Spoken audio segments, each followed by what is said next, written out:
주님의 평안으로 인사드립니다. 지난 시간에 7장 중에서 이제 7째 재앙까지 우리가 연구를 해 오고 있는데요.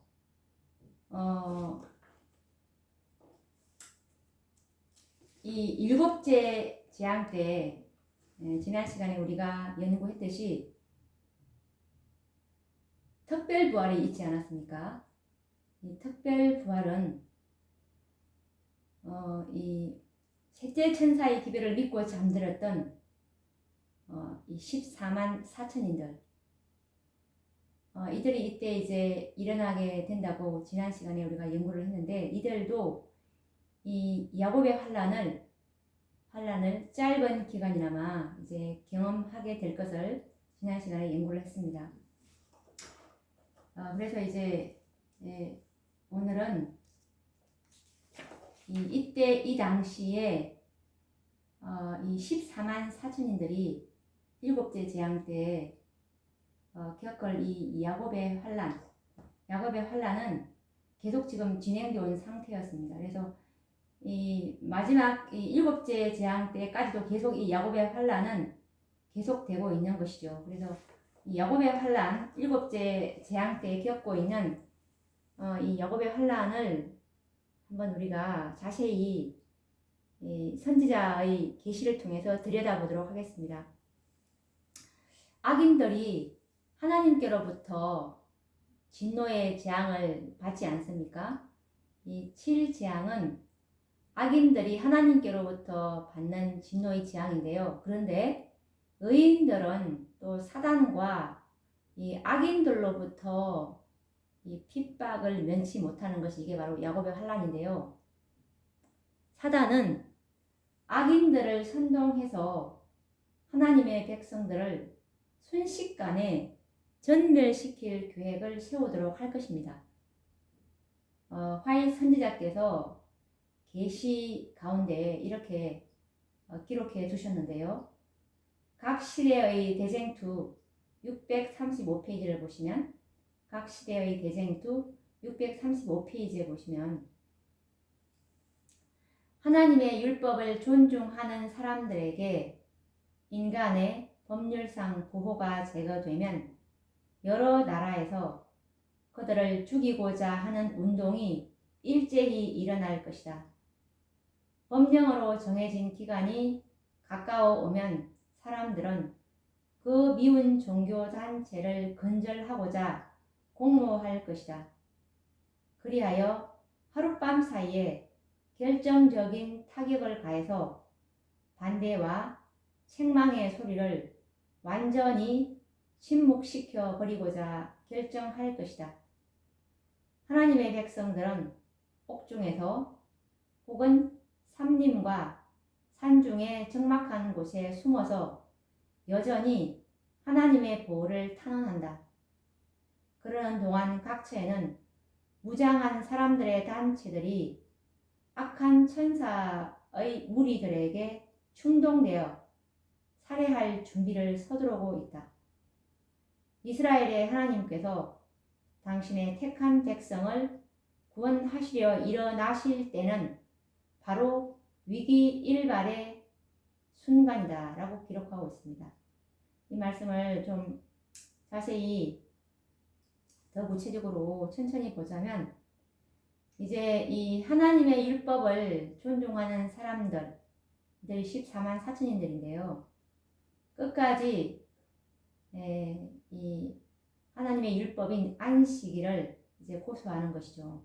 이들에게서 이제 인간의 법률상 보호가 제거되면은 이제 여러 나라에서는 이 안식일을 고수하는 이들을 죽이고자 하는 운동이 이제 일제히 일어나게 될 것이고, 그리고 이 법으로 이걸 정해놨는데 이 법령으로 정해진 기간이 가까우면 이게 무슨 말이냐면 어느 매달 며칠을 이제까지 이제 이들이 이제 하나님의 율법을 이제 끝까지 고수하면 이 시간 이후에는 너희들을 이제 누구나 이들을 이제 죽여도 법적으로 아무 책임을 묻지 않겠다는 것이죠. 그래서 이 기간이 딱 정해놨는데 이 기간이 가까워오면 이 악인들은 금윤 종교단체 이 안식일을 끝까지 고수하는 하나님의 율법을 끝까지 지키는 이 단체를 이제 근절하고자 공모를 할 것이라는 것입니다.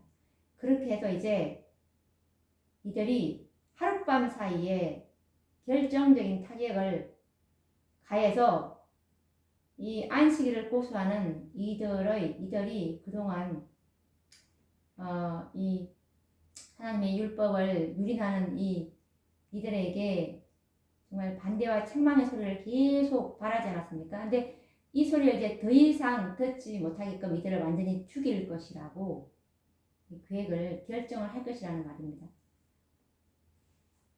그리고 이때는 이제 이 7재앙 때는 이제 하나님의 백성들은 이제 옥중에 있을 것이고, 그리고 산림, 그리고 산중의 적막한 곳에서 숨어서 하나님의 이 보를 탄원을 하고 있고, 그러는 동안에 각처에는 이 무장을 한 악인들의 단체가 이 악한 천사들에게 충동이 되어서 이 14만 4천인들을 이제 살해할 준비를 서두르고 있는데, 이때 하나님께서는 당신의 백성을 이제 구원하시려고 일어설 때라는 것을 말씀하고 있는 것이죠.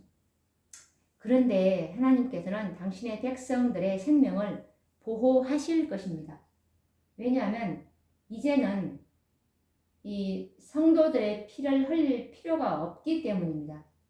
더 이상 순교자는 없을 것임을 선지자께서 말씀하고 계십니다. 이때에는 7장 때는 순교자가 없을 것인데, 성도들의 순교는 없을 것을 말씀하고 있는데, 각 시대의 대쟁투 634페이지를 보시면 각 시대의 대쟁투 634페이지입니다.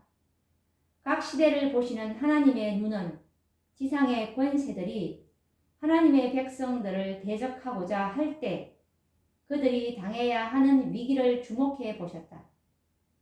그들은 마치 사로잡혀 정배당한 자들처럼 죽임과 학대로 죽음의 공포에 떨 것이다.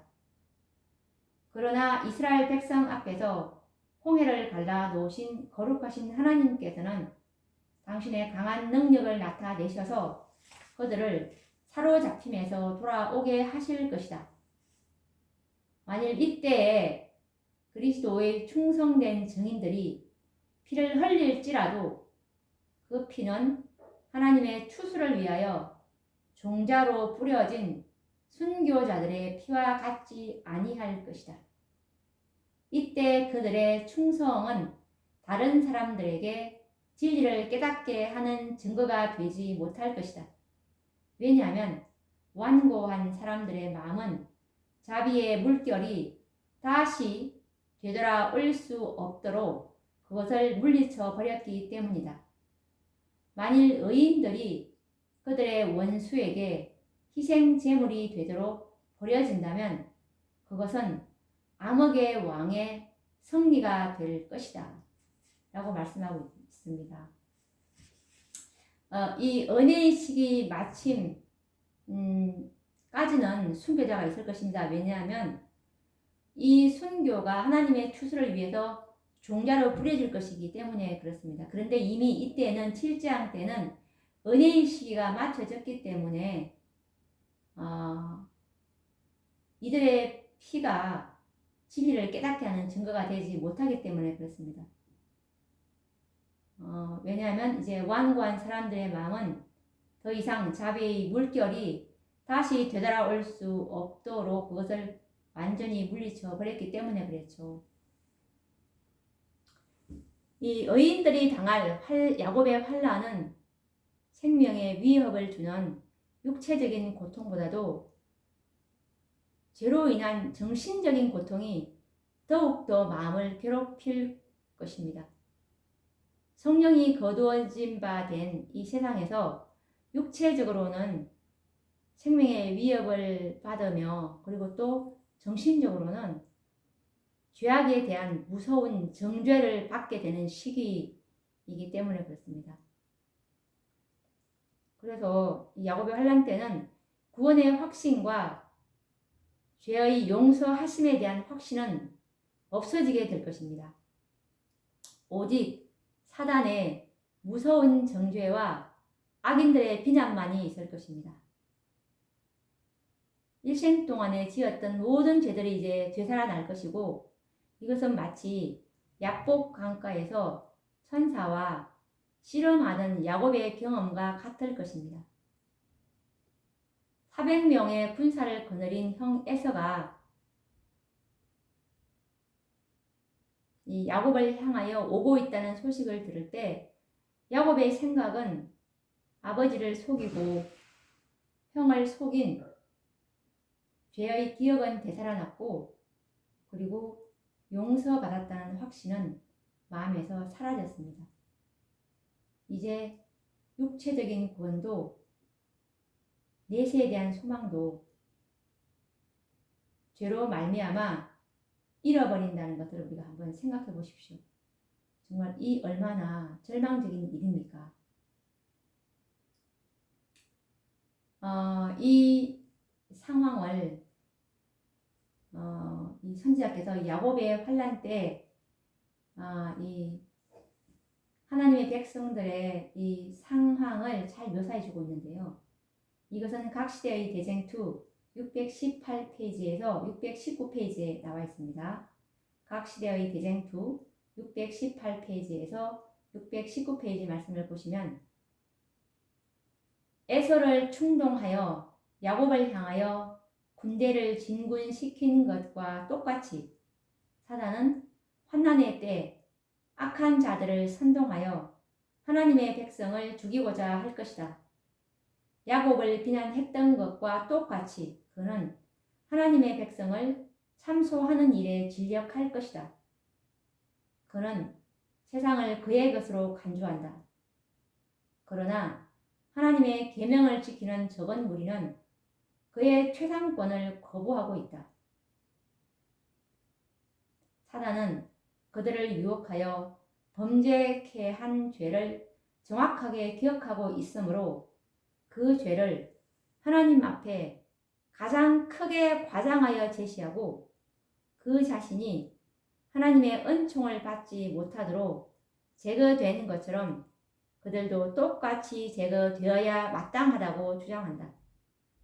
하나님의 백성들이 범죄한 것에 대하여 사단이 비난하므로 주님께서는 그들을 끝까지 시험하도록 사단에게 허락하신다.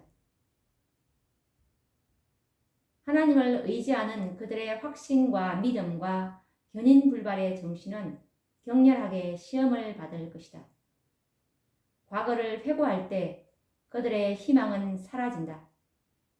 왜냐하면 그들의 온 생에서 선을 거의 찾아볼 수 없기 때문이다. 그들은 그들의 연약함과 무가치함을 완전히 깨닫는다. 사단은 그들의 상태가 절망적이며 그들의 오점은 영원히 씻어버릴 수 없다는 생각을 갖게 하므로 그들을 위협하고자 노력한다. 그는 그들의 믿음을 파괴시키므로 그들이 그의 유혹에 굴복하고 하나님께 대한 충성을 버리게 하고자 희망한다. 하나님의 백성들이 그들을 죽이고자 열광하는 원수들에게 애워싸일지라도 그들이 겪는 고민은 진리를 위하여 당하는 핍박을 두려워하기 때문에 생긴 것이 아니다. 그들은 아직껏 모든 죄를 다 회개하지 못하지나 않았는가?